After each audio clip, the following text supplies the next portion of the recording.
এই প্রথম বিজয় র্যালি যে হতে যাচ্ছে, যেটা ফ্যাসিস্ট সরকারের পতনের পর আমরা প্রথমবারের মতো, এটা প্রথম আমাদের, এই জিনিসটা তো স্মরণীয় করে রাখা আমাদের সকলের একটা আকাঙ্ক্ষার ব্যাপারও, যে এইবার আমরা নেচে গায়ে গায়ে আরো আনন্দ সহকারে কোনো প্রকার চাপ ছাড়া সুন্দর করে আমাদের অনুষ্ঠানটা করব।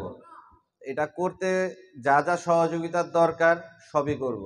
এখানে নেতৃবৃন্দ বলেছেন যে 2টা প্রোগ্রামের কথা এক করা যায় কিনা। আমি আপনাদের কিছু মেসেজ আমি ক্লিয়ার করে দিই। আমি প্রথম দিন থেকে আন্তরিক ছিলাম যেন একই দিনে 2টা প্রোগ্রাম না হয়। এটার জন্য আমি স্থানীয় নেতৃবৃন্দ, মহানগর বিএনপি নেতৃবৃন্দ সবাইকে বলেছি আপনারা এটা নেগোশিয়েট করেন, করে 2 দিনে 2টা প্রোগ্রাম করার ব্যবস্থা করেন। যাক, যে কোনো কারণে এটা হোক না হোক ওইটা বড় কথা না। 16 তারিখে আমরা প্রোগ্রাম করতেছি, এটা হচ্ছে সবচেয়ে বড় ব্যাপার। দ্বিতীয় কথা হচ্ছে, কথা শুনি না বা কথা অমান্য করেছি, এটা যখন ছাত্রদল করতাম মার কথার অবাধ্য হয়েই ফ্যাসিস্ট সরকারের বিরুদ্ধে হরতালের মিছিলে গিয়েছিলাম রাজনৈতিক স্বার্থে।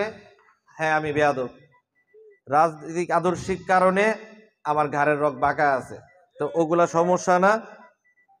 অনেক বাধা উপেক্ষা করে যখন অনেকেই আরাম আয়েসে থাকছেন তখন জেল খাটছি। অনেক বাধার মধ্যে দিয়ে অনেক খারাপ সময় যারা খুব আরামে আয়েসে জীবনযাপন করেছেন তখন আমরা পালিয়ে থাকছি, নিজের রান্না নিজে করে খাইছি। ঢাকায় যখন দাঁড়ানো শহরে থাকতে পারি নাই, এক বাড়িতে 2 মাসের বেশি থাকতে পারি নাই, ভোটার আইডিতে বাবার নাম মায়ের নাম চেঞ্জ করে সব ভোটার আইডি বানায়া, কারণ ভাড়া নিতে গেলে তো একটা ডিট করা লাগে, ডিট করতে গেলে তো ভোটার আইডি লাগে, অনেক কষ্ট করছি। যাক, এগুলো ব্যাখ্যা দেওয়ার কিছু নাই। আমার মতন শারীরিক নির্যাতন নারায়ণগঞ্জের অনেক কম নেতাই হয়েছেন।